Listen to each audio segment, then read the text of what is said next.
Welcome to Creative Juices. I'm Camilla, and with me I have Marcus, my co-host. And our guest today is from Lincoln, Sam Dale. And we're recording on St. Patrick's Day, so we'll say cheers to that. All right.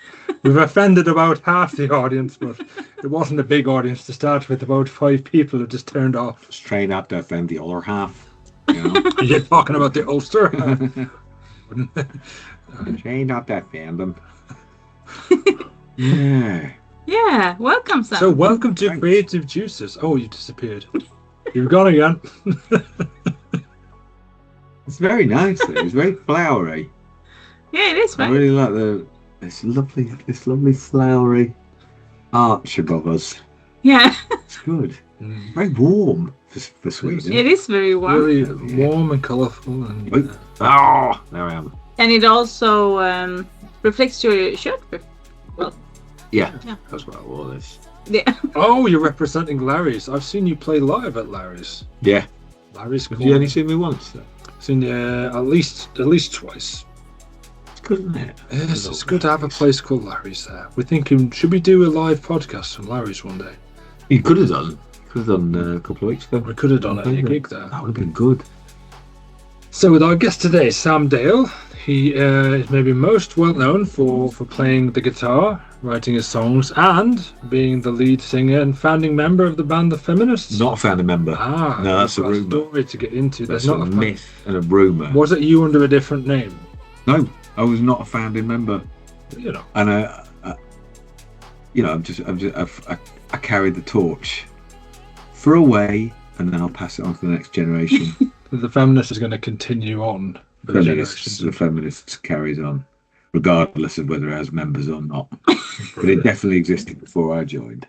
Oh, okay. Well, we'll get into that, I think, when we get along to the timeline of things. You guys know what's going on. Do you know what? We really don't. But we'll have it started here. So you had your humble beginnings in Lincoln, in Lincolnshire County, I believe. So humble. So humble. You're, as I say, well known for playing the guitar and singing here now. Was your first kind of love or musical experience, was it with singing, or did you pick up an instrument quite early on?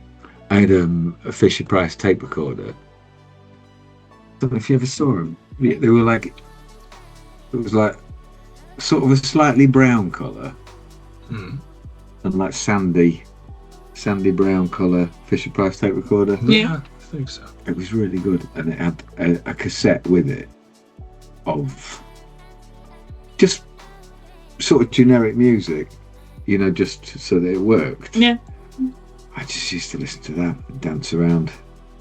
That's my first musical experience. And breaking my mum's record player.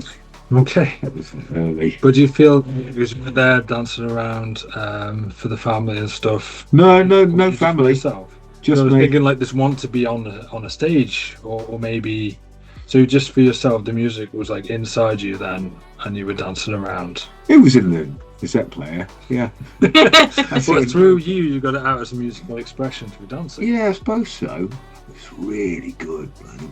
It was instrumental and like 80s synth sort of thing. Oh, it was really good. I used to listen to that a lot, and I actually got a record player as well for about my 6th birthday, Fisher-Price one, and I used to listen to 1 or 2 singles endlessly. But yeah, that's my early musical experience. No singing in my family. That was forbidden. Oh, okay. So your parents or maybe your grandparents, nobody had like a musical background? Nah, none. There was no. It wasn't actually forbidden, but it might as well have been. So it wasn't like a common thing. That's interesting. No. My family's like, I'm the least musical person in my family. Everybody else has gone and done things. Yeah. My mum was an opera singer. Yeah. So Royal Academy of Music and things. And your sister's a singer. And she's a singer. My brother's a singer as well. They like had records and stuff. So I dabble in music a bit, but they are leagues ahead of me. But so that's, for me, it's unusual. Like having a household where music isn't like a popular thing growing up. It's fun. Has that like pull you back a bit because they are so much into it? Not well in a way, but I do a lot of things for fun because I think it's fun with music and I like music. But I know I've not got the talent to be at the levels of people who are up and performing. So I just like playing at home for the most part. Dancing around? I danced around a lot. I danced around yesterday. What did you dance around to? Red Hot Chili Peppers. Oh, okay. That's very good dance around. I like I'd love to start learning the bass guitar a bit more. Yeah. I was asking you, wasn't I, if you could find if you had where I could get a bass guitar for cheap. I could get you a bass. Don't you worry. So Sam is the go-to Sorry, guy in our neighbourhood. If you want an instrument being repaired, you want something to be fixed, if you want to contact someone who knows people, he's the man to call. Yeah. Or you want a cheap and questionable instrument. Got loads of them. You also repair instruments, though. I repair the ones that I've just sold, quite often. A couple of weeks later when they fall apart. No money back, so no guarantee. I've been learning how to repair instruments. Because, when you have kids and stuff, it becomes more difficult to just... I know this is a podcast about creativity.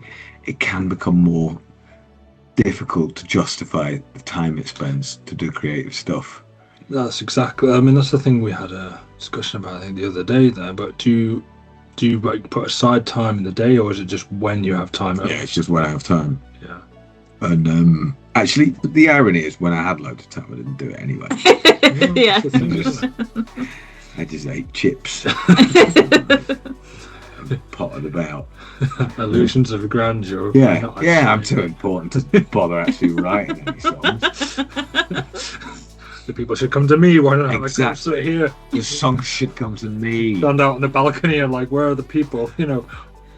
Where's my audience? If you come, audience, maybe I will sing a song. Maybe I will write a song. Maybe I have a song for you. Yeah, maybe. Maybe. But you won't know if you don't try. Well, that's exactly it. If you So don't where find are where you? Live. You don't ask me. but fixing guitars, I found I can justify that because I can. No, Marcus needs to come closer to Sam because we will not be able to see him. Oh yeah, I don't think 3 people can work on a podcast. It's a very disappearing realm. We are in another realm. That is good true. realm. Yeah, it's very disappearing. I fix guitars now, which is creativity is a weird thing as well, isn't it? Because it's like you shouldn't have to define it as such either. It can also be if you had the idea and the want to fix it, and you're fixing it in your own, and that's a form of creativity as well in itself. Yeah. And then you're doing it to make something which is going to make music. So you're sort of a catalyst to make creativity. Yeah, I suppose so. And there are many forms of creating stuff. Building houses is quite creative as well. Have you ever worked on anything like that? So I've created my home here. Yeah. As you see it. Yeah. I've built most of it myself and my mom. Yeah. Yeah. And my brother also. Does that feel creative? Yeah. But it is creative because you can make up the ideas. You can see the vision before it happens and stuff like that. It's quite interesting. That's why I have a rare piece of equipment in my kitchen where I have the stove in the middle and everyone else has it in the middle. All the other idiots. So I had a vision and I made it come true. Yes. Yeah. How's that working out? It's working well. Thank you. Yeah. Great. Yeah. So creative can be also building things in your home. Yeah. So I had my cassette, a Fisher Price cassette, and then when I was, how old was that? I was 8 in junior school in Lincoln, and somebody came round to the classroom and they said, "Okay, the school's going to start giving cello lessons." Okay. Yeah, I don't know what cello is, but Wonderful. school's going to start giving cello lessons. I wasn't really listening. They said, if anyone wants to apply for cello lessons, they'll have to come out of class to tomorrow. Wonderful. You want to apply for cello lessons? I have always been passionate about one the cello. thing that I want to do. So wonderful. And how long am I out of the class for? Crucially, and they were like 20 minutes. So I'm like, yeah, I'll take it. Cello it is. So in my school there was only one cello. I mean, like, how many cellos do you need? Yeah. So, how many people wants to play cello? well, or how many people wanted to not be in lessons? Yeah. So they gave us like aptitude tests for a week, right? Okay. Or something. So we got to get out quite a few lessons. Yeah. So it was like listening to different pitches and saying which was higher and lower, and like tapping along with the beat and playing the cello. Can you play it? No. Out. No lessons for you. Yeah, lazy layabout. So we got to the end of the week, and it was me, Tom G, and Simon Reynolds who were still in the running for the cello lessons. Right? Imagine the tension. Me and Tom G were in the same class. We were becoming friends at this point because we were spending all of our. Tom G, right? he just sent me a text. He's just made his own board game. He's made it. Okay. There's a line between creativity and just being unwell. I think he's crossed that line. He made his own board game with all the characters, and you have costumes. Somebody has to wear a snake. Wow. Okay. It's called Vladimir, Secrets of the Crystal Sorcerer or something. Wow. Yeah, I'm going over to his house in 3 weeks to play it. Okay. Yeah. So if we don't see you after that, I'm assuming that you either lost the game or won the game. But either way, you're locked up in some sort of You're lost in a game, yeah. what I'm saying is, good that we both went for cello. It's so good. It seems to unite you in some way there. Yeah? Like, Yeah. I mean, I think we both spotted that the other one was basically an idiot and will continue to be an idiot for at least the next 34 years. Oh, wow. When was the last time you played the cello, though? I mean, I assume it's not you've kept up with, but... I never got to play the cello. Oh, you never got For the that? following reason. So we got down to the last three of us, and like, no offence, Simon, I'm sure he's listening, but out of me and Tom G and Simon Reynolds, who would you say sounds the least rock and roll? And by rock and roll, I mean cello. Yeah. Simon Reynolds, I think. Right, thank you. Very perceptive. What do you think about that? Yeah, I have to agree. Yeah. I like Simon Reynolds. He's a good guy. I haven't seen him since school, but I'm sorry. He shouldn't have got the cello lesson. But he did. And I found out recently, about 5 years ago. Play cello. Oh, he still plays cello. Yeah. Because he's got no rock and roll in him. Or very little. He's a scientist now. Oh, okay. He's a nice guy. Guy. But I did find out, and you might have to cut this afterwards, but We're just doing beep. I did hear through the grapevine in Lincoln that Simon Reynolds' mum was on the PTA, Teachers Association, and she was kind of a big deal in the PTA at that school. And she put in a word,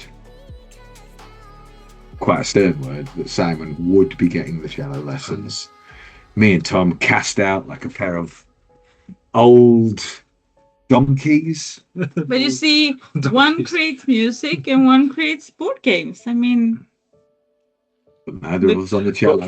Yeah, exactly. How life would be different if his mum was not on the PTA and you got the opportunity there to start playing cello. His mum was always going to be on the PTA. Well, that's the thing, isn't it? What could have been like last night at the proms? You could be there playing the cello there in front of the...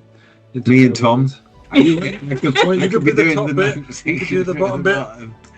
Yeah. Sharing the cello. Still, after all those years. Call the Siamese cello twins. Yeah. Yeah. And that's the big appeal of the London Philharmonic. There's two blokes on a cello. It's like, Yeah, we just went to school together and we share one massive jacket. That's a good way, to get the audience back involved, because it's not, you just got to half freak show, half classical music. Yeah. Oh, yeah. Bit of dancing in the middle. Yeah. Sometimes it gets a bit dull, and Simon Reynolds, bless him, was never going to change that. He's not. He's not the maverick that the classical music world needed. Yeah. But the rest of the world got to see your talents in a lot of other ways. So thinking, did you have I'm disappearing again.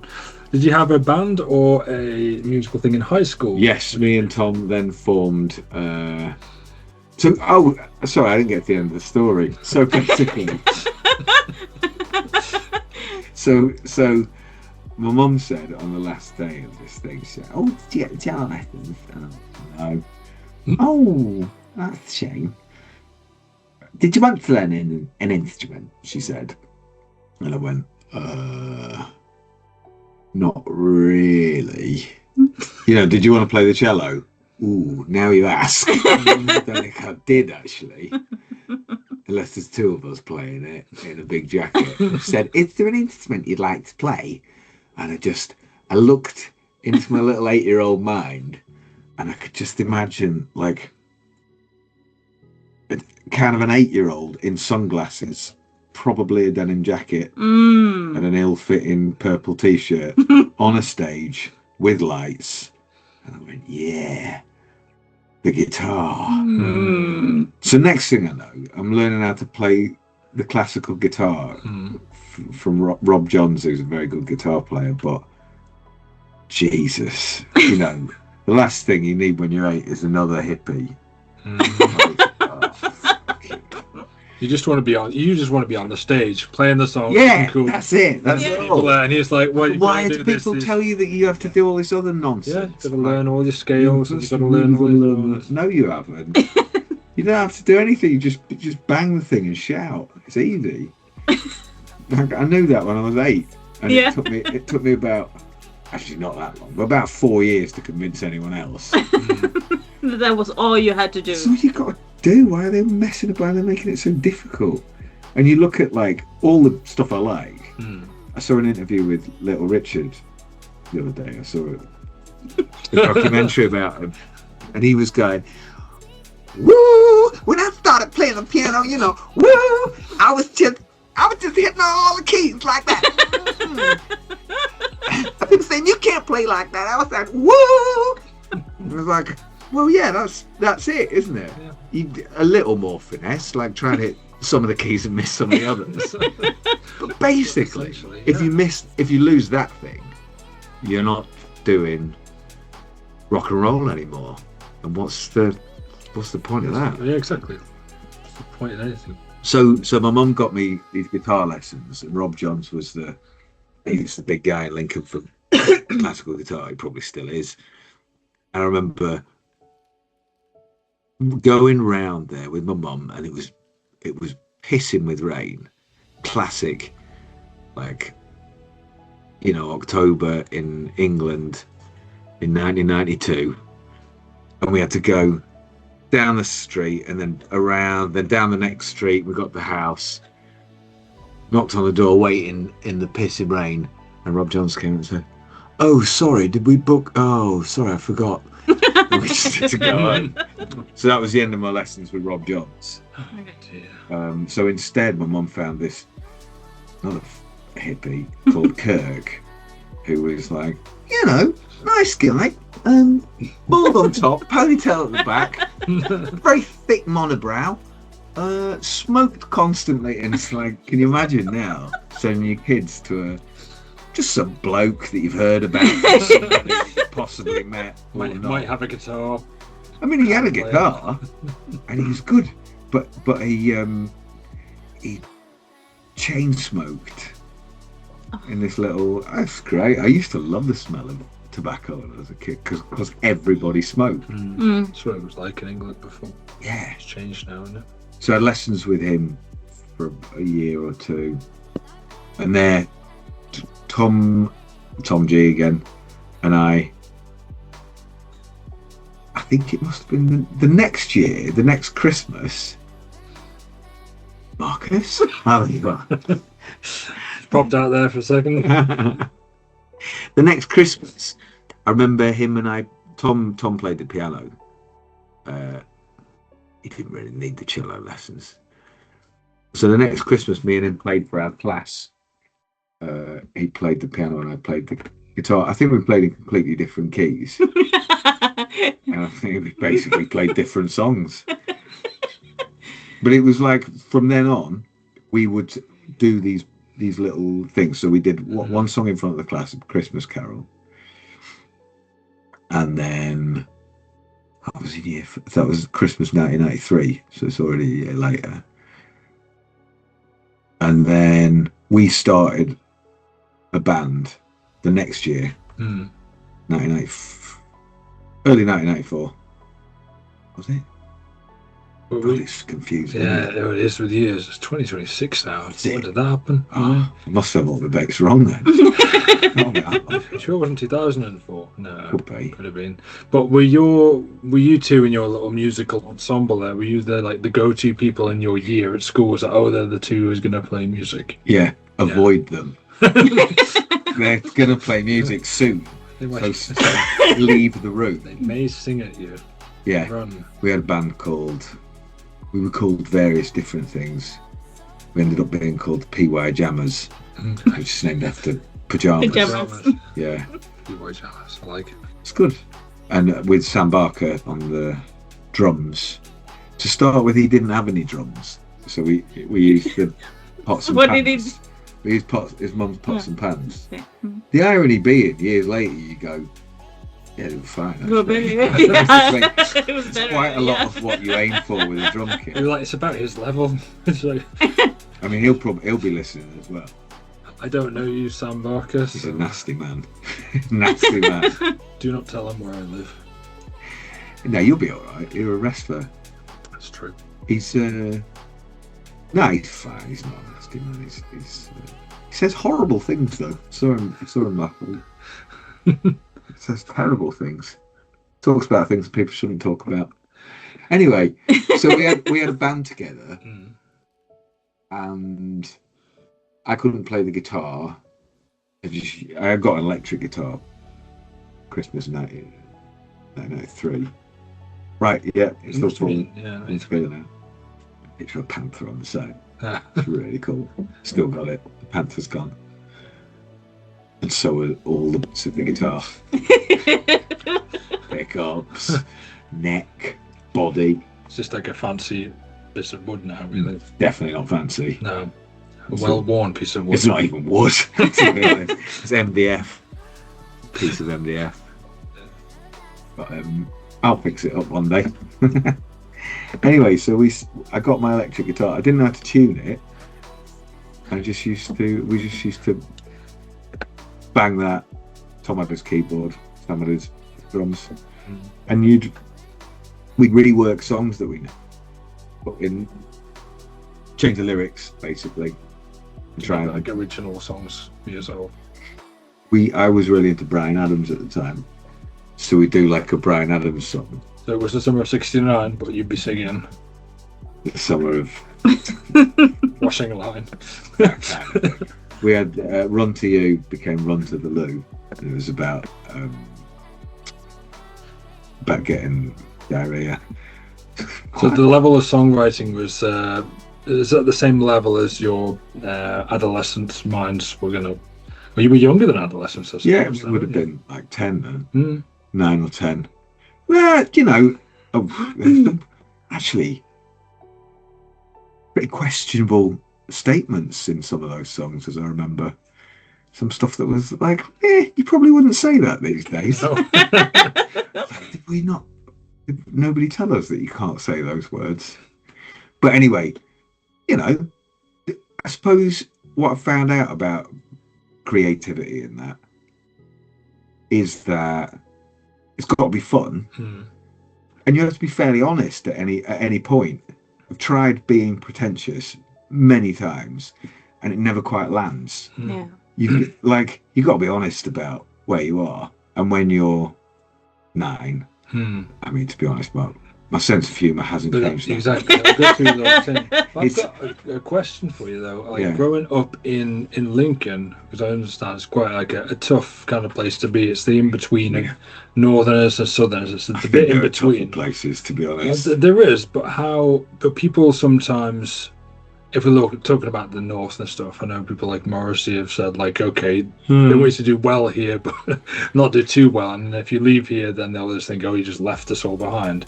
Is that a similar thing with Lincoln, that people are like, oh, it's good that you're doing something, but we don't want you to get too good, because they'll be like, it's weird, isn't it? It's like they'll be like, oh, we'll support you, but it's, oh, you think you're better than we are now. Yeah. Is that kind of feeling in Lincoln? Yeah, it's so weird. I do it as well, and you're like, oh yeah, it's good. It's great. Emma thinks so he thinks the sun shines out of his. Yeah, it is a weird thing. And I didn't really realise until I left. Actually, until I left the UK, how deep that thing is. And like, it's a really deep-seated thing in the UK. I do find that as well.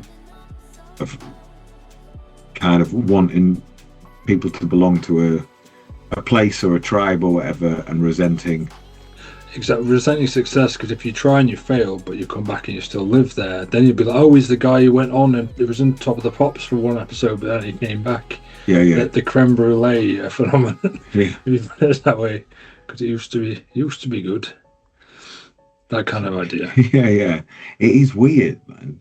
You kind of forget about it, but we're talking about creativity. That might be another overriding factor to kind of stifle people's idea of thinking oh, no one from my neighborhood or no one from around here has ever gone on and made it big. So it might be why even try to do something? It's interesting. It is interesting, the difference in the mentality of a small place like Lincoln that's quite detached, and mentality that people have in London, which is a remarkably different place. Really feels like a different country, really. And the surroundings of London is quite interesting. Something that I noticed is in Lincoln and places like that, people have this big thing about they don't know what they're on about in London, do they? They don't know. Round here, you get the real talent. Do you know what I mean? And it's yeah, but no. It's it's all right, but people can get quite insular in their thinking and really and become obsessed with this idea that their thing is somehow better. London is really where people who want to, lose their when people want to get rid of that in Britain and want to go up or make something bigger, they tend to go to London, and there it can be pretty catty. People tend to be there are a lot of people there, but it still tends to be that there's a bit of backbiting and stuff. But there's more people and more different scenes and stages and places, physical stages, obviously, more venues to play, but also different surroundings, groups of types of people. There maybe some more welcoming, but everyone's trying to get, I suppose, the same piece of the same thing. Everybody wants to be on the stages there, or have their names out there. But when there's more people, there's more opportunities there. And what you also notice is people from the suburbs and the satellite towns around London tend to be really, really driven to they can see that bigger thing, which we just don't see in Lincoln. No. It's it might as well be another planet. But they can see that bigger thing. Oh yeah, I can have some of that. They tend to be the people who really go for it, in my experience. And Lincoln, not so much. It tends to be quite homey.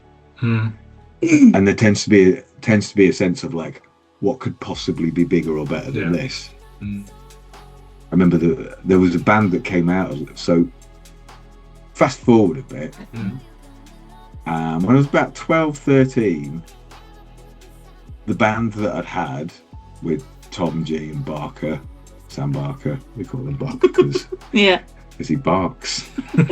No, because we have shared the same first name. It would be confusing otherwise. we kind of evolved into gradually being more musical, and they both left eventually. And as you get more serious about music, you start to draw in the other kids who were serious about music. So we ended up with my Al playing the bass, who was like quite shy and kind of like a little bit odd. Can I say odd? You say odd, but that could be a good attribute for bassists to have. Not wanting to be at the front and doing. I suppose so, yeah. To being at the back, but also keeping the steady rhythm, having the chat, everything's going well.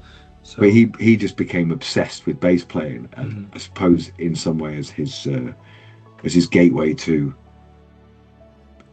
basically having more friends, knowing more people, having a social thing, and it gives you like some kind of importance in the schoolyard when you're going plays in a band. And there was a kid from the year below us called James, who was a drummer, who was just very, very good. So he would have been 12, we'd have been 13. And we started doing this band together. Well, so fast forward a few years, when we were about 18, and everyone's gone off and doing other stuff, James joined a band with some lads from South Lincolnshire, who were like, oh, these guys are going to be big. So they're like on the roads to becoming like wannabe professional musicians. Then they were. Yeah, they were. And I didn't understand at that point the difference, but they were way more serious and knew how things worked, as in like, you get these gigs and you get this level of success, and you go out and you find gigs for every night of the week, not just 3 times a year or whatever. He joined that band. What was I going to say about that? Oh yeah, man. I was still living in Lincoln, or more or less. Maybe I was going to university, but coming back a lot. And I put together a band with Tom G and Sam Parker, and we played at somebody's birthday party. And we're like, doing the same things we've always done, like messing around with these pretentious ideas and probably very stoned. And there's a sense of like, that's as good as it gets. Then James, the drummer, he was there at the party. I think it must have been his girlfriend's party at the time.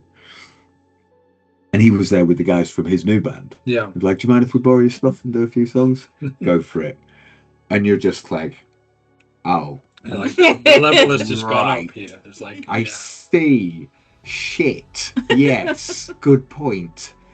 Because these guys by this time were like really hot property. Like, this was at the end of the big record label money in the early 2000s. So like Britpop and this kind of thing had been had like a big. So there was like a lot of bands, a lot of people like trying to start bands as well.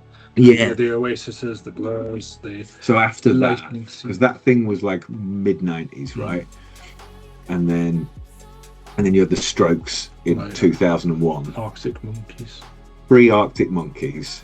This was just after the Strokes. Yeah. So basically, there's still huge money in the record industry, and labels can just afford to give out huge, like $500,000. The labels were looking for the next big band. They were still thinking, and it was still, you could still be selling millions of albums if you got it right, and you could afford to try a few ones. And they were touted as they were going to be the UK White Stripes. That was the thing. The White Stripes had just had their first hits, and they were a similar, like, blues based. So the record labels were going crazy. Who was it? Universal or somebody sent Robert Plant to go and talk to them and try and persuade them to sign with them. Yeah. Like, okay, this is okay.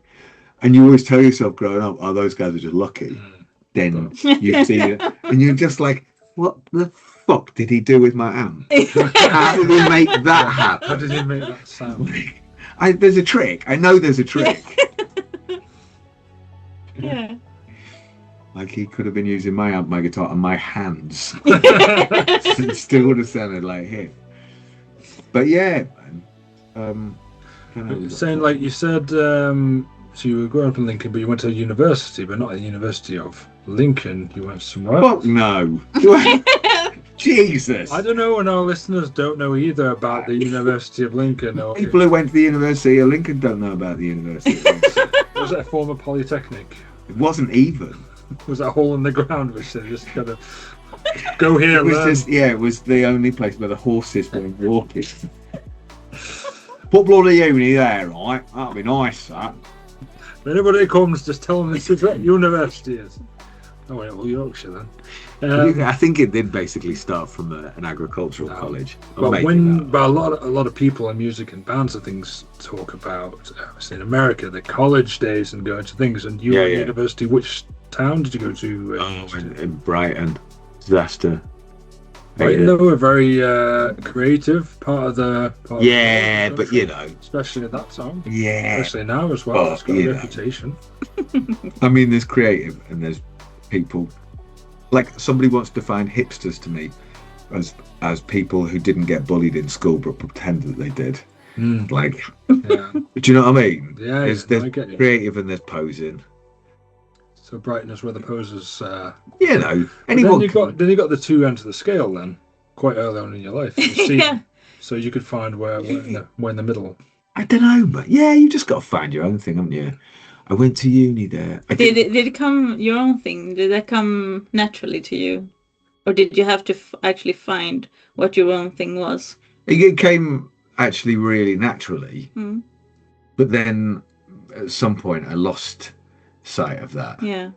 Especially around that time, I think. And then it's quite difficult to get back. Then it's or it can be a bit challenging to get back to like just trusting yourself. It's very tempting to look at other people, right? Or like look at something else and go, "Oh, fucking hell! If I just did that." But like these things are restricted. If you look at something from the past that you love, or even from the present that you love, that's really interesting. These things are restricted by time, place, like political, social factors. Thanks, University of Sussex. You fucking twats. Yeah, that's the kind of shit I picked up there. And the individual as well. Yeah. Like you can't do it. You can't. I love Townes Van Zandt. You can't be Townes Van Zandt. And when you sing like, I don't know, like, well, the posse caught up with me, drugged me back to Muscovy, and you come from Lincoln. You just sound like this one. You can't do it. There has to come a point where you're just like, nah. And also like remembering that maybe it is the juice that you have. Like what you have is actually something that someone else wants to listen to or know. Yeah, and that's actually quite a difficult one to. It came very naturally to me to start with. It was very obvious to me as a kid. Yeah. But once you stop trusting yourself on that, I remember reading a quote in a book by Julian Cope, which said, "Once a man starts to think practically, he is lost." And it's like when you stop listening to that voice. Yes. Like when you start listening, it's really difficult then to listen to it again. Yeah.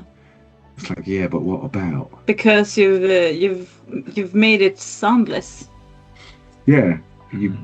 Yeah. Don't pay attention. It's got to be the sound that comes from inside you and then resonates through what you're playing and then what you're singing. But you're the instrument. Yeah. But it is remarkable when you, if you're a performer. So, basically, I played, I sang all the time, and I would perform any chance I got. And I ended up moving to Berlin when I was 25, and playing in the street a lot and doing gigs whenever I could and earning my money like that. And it's a remarkable thing when you sing with your own voice, Yeah. because you can quite often get used to just like, I'm just going to do something that maybe people aren't going to listen to. Something in the style of someone else. Yeah, I'll just do the background thing and it's easy. But quite often when you speak or sing in your own voice, people's ears prick up, and you notice it when you see somebody else doing it. I saw a friend of mine play in London, and his own songs really fascinated me, because we've been friends for years, and to get some insight into him was like, oh, that's really interesting. I said to him after the set, like, wow, man, I really liked it when you did your own songs. And he said, oh, thanks. That would be the 2 songs of the 15-song set then. Fuck you. Yeah. Didn't like the rest of it then. Didn't like the... But there is something where when you see... music's always different. Sometimes you just want to see something that makes you dance. Yeah. But sometimes to see somebody expressing something that's obviously from them can be, really stunning. That said, I remember back when I was in university, we were looking through the listings of the local paper, like you did in those days, and we saw folk legend Ramblin' Jack Elliott playing in Lewes tonight. Lewes is a town just outside of Brighton. Okay. Like 10 minutes on the train. Beautiful little town. Folk legend Ramblin' Jack Elliott. Okay, never fucking heard of him. All right, he's a folk but it's legend. £2 to get in. I'm there. He was picking up his Lifetime Achievement Award from BBC Radio 2. So me and my mate got on the train and we went to Lewes, to the, I think it was it the Lamb? No, I can't remember. A pub in Lewes, and it's rammed. And this old guy gets up, no stage, just on the floor, and he started singing this song, Portland Town, which goes, I was born in Portland Town, I was born in Portland Town, yes I was. So I played.